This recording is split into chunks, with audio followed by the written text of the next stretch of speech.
Yung mga pare, discuss lang natin. Si Please Move Up, hindi lang siya panlalaki, okay? Maraming workout to na pambabae. Napakalupit ito. So, pakita ko yung functionality ni Please Move Up na gano'n.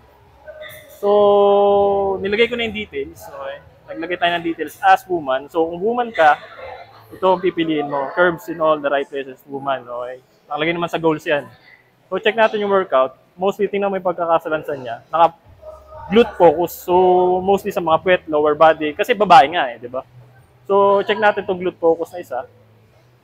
So, cable kickback. So, paano ba yun? Pakita natin. So,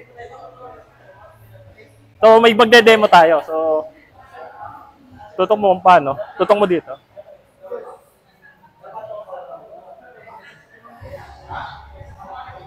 Okay, so gets mo na. Subukan natin. Kung makukuha niya kagad in one go. Okay? Maintindihan niya kagad si Please Move Up.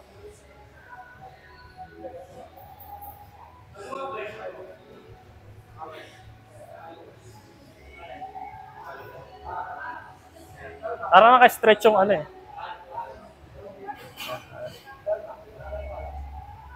Yeah. Tapos naka-curve daw yung... Yeah. Okay. Hindi kita tuturuan. Titingnan ko kung magigets mo. Yun! Tama, tama. Yan.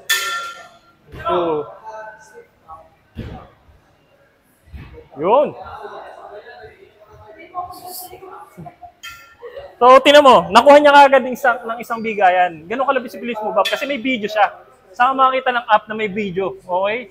Ng exercise. Okay? So, yun lang. Bye. Thank you.